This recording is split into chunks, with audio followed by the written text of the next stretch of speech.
होती थी 1,00,000 वर्ष। सतयुग में गृहस्थ जीता था 1,00,000 वर्ष। क्यों? क्योंकि सतयुग सब योगी विज्ञानी, गृहस्थ की योगी था सतयुग, ज्ञानी नहीं, विज्ञानी था, विवेकी। सतयुग के बाद त्रेता आया तो 1,00,000 में से 1 जीरो मिटा दिया गया। त्रेता में गृहस्थ की उम्र रह गई 10,000 वर्ष। त्रेता के बाद द्वापर आए तो 1 जीरो और मिटा दिया। द्वापर में गृहस्थ की उम्र रह गई 1,000 वर्ष की। और द्वापर के बाद कलयुग आया तो 1 जीरो और खिसक गया। भृगु वशिष्ठ वनस्य गौतम मेरा तिथिर देवल देवरात। ऋषि मंडली के बीच में जैसे ही भगवान सुखदेव जी का पदार्पण हुआ, सभी ऋषि उठ के खड़े हो गए, सबने प्रणाम किया। राजा परीक्षित खड़ा हुआ और परीक्षित ने दंडाकार प्रणाम किया, लेट करके साष्टांग। सुखदेव जी इतने भावुक हो गए परीक्षित की विनम्रता देख करके। सुखदेव जी ने दोनों हाथों से परीक्षित को पकड़ के उठाया। उठो उत्तरानंदन उठो। और संत का वर्ण हस्त जिसके सर पे रख जाए तो ठाकुर जी की बहुत ही बड़ी कृपा मान लिया। राजा परीक्षित ने अपने हाथ से जमुना की रेणुका, गंगा की रेणुका को बराबर किया, बालू को बराबर किया, हाथ से आसन बनाया और निवेदन किया, बोले भगवान आसन ग्रहण करो। आप विचार करना, चक्रवर्ती सम्राट आज सुखदेव जी के लिए आसन नहीं, दिगंबर बालू में आसन दे दिया। सुखदेव जी बैठे। संतों को क्या चाहिए? एक महात्मा मरघटा पे पड़े थे, दाया हाथ सर के नीचे लगाए, तकिया बनाए, पैर में पैर रख के पड़े मस्त। गांव के कुछ लोग गए, बोले बाबा यहाँ क्यों पड़ो, बस्ती में चलो, व्यवस्था वहां होगी, यहाँ अकेले पड़े हो, न ओढ़ने को न बिछाने। बाबा लेटे लेटे मुस्कुराए, बोले तुम्हें नहीं दिखाई दे रहा, हमारे पास सब कुछ है। अरे महाराज ये तो आपकी विनम्रता है, क्या है आपके पास? बाबा मुस्कुरा के बोले जमीन पे लेट जाता हूँ, सिराने हाथ रख करके, मैं अपना बिस्तर तकिया हमेशा साथ रखता हूँ। जमीन हो गया बिस्तर और हाथ हो गया तकिया। पढ़े सुखदेव जी बैठ गए पालथी मार के, पद्मासन लगा के, मेरुदंड सीधा करके। राजा परीक्षित ने सुखदेव जी का 150 पूजन किया मंत्रों के द्वारा और हाथ जोड़े सामने बैठा है राजा परीक्षित। कहता में पितरा आद्य में पवित्र कुलम। आज हमारे पितर तृप्त हो गए, आज हमारा कुल पवित्र हो गया। उनके गृह पावन भय जहां पधारे संत, संत की चरण रज जिस गृहस्थ के घर में पड़ जाए, उस घर गृहस्थ का घर तीर्थवत हो जाता है।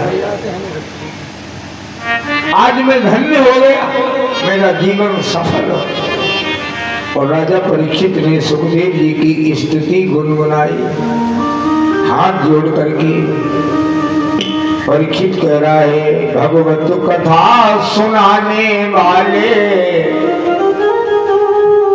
हरि की कथा सुनाने वाले, तुमको लाखों प्रणाम, तुमको लाखों प्रणाम, तुमको लाखों प्रणाम। हरि की कथा सुनाने वाले, हरि कथा सुनाने वाले, तुमको लाखों प्रणाम, तुमको लाखों प्रणाम, तुमको लाखों प्रणाम, तुमको लाखों प्रणाम।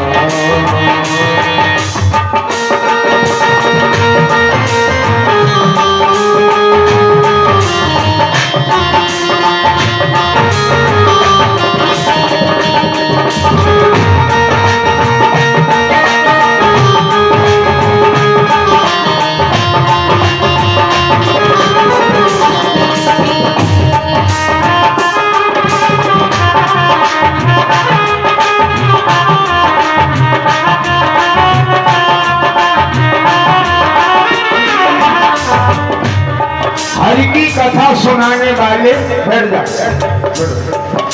हरि की कथा सुनाने वाले तुमको लाखों प्रणाम। परीक्षित कह रहा है हम ढूंढ रहे थे मन में, मन खो बैठे थे तन में। हम ढूंढ रहे थे मन में, मन खो बैठे थे तन में। हम ढूंढ रहे थे मन में, मन खो बैठे थे तन में। हम ढूंढ रहे थे मन में, मन खो बैठे थे तन में। हम ढूंढ रहे थे मन में, मन खो बैठे थे तन में। अमृत पान कराने वाले, अमृत पान कराने वाले, हरि का दर्श कराने वाले, हरि का दर्श कराने वाले, सच्ची राह दिखाने वाले, सच्ची राह दिखाने वाले। तुमको लाखों प्रणाम, तुमको लाखों प्रणाम। हरि की कथा सुनाने वाले हो, हरि कथा सुनाने वाले, तुमको लाखों प्रणाम, तुमको लाखों प्रणाम, तुमको लाखों प्रणाम।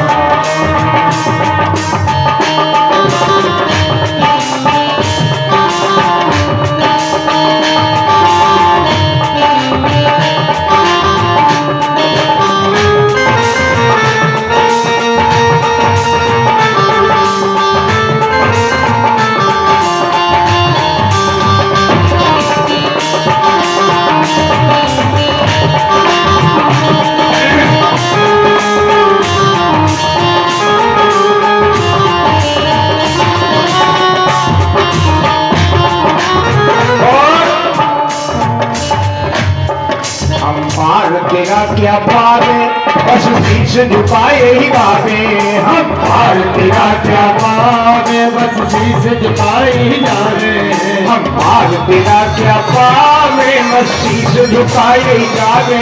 हम पार तेरा क्या पावे, बस शीश झुकाए ही जावे। अमृत पान कराने वाले, अमृत पान कराने वाले, हरि का दर्श कराने वाले, हरि का दर्श कराने वाले, हमसे पार लगाने वाले, हमसे पार लगाने वाले। तुमको लाखों प्रणाम, तुमको लाखों प्रणाम, तुमको लाखों प्रणाम। हरि की कथा सुनाने वाले हो, हरि कथा सुनाने वाले, तुमको लाखों प्रणाम, तुमको लाखों प्रणाम, तुमको लाखों प्रणाम, तुमको लाखों प्रणाम, तुमको लाखों प्रणाम, तुमको लाखों प्रणाम, तुमको लाखों प्रणाम।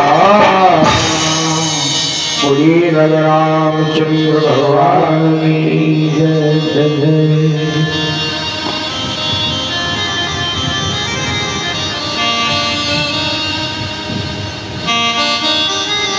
भांति भांति लोग मिले, सुख के संयोग मिले। अंग हो निरोग मिले जीवन की बाटी में। भांति भांति लोग मिले, सुख के संयोग मिले। अंग हो निरोग मिले जीवन की बाटी में।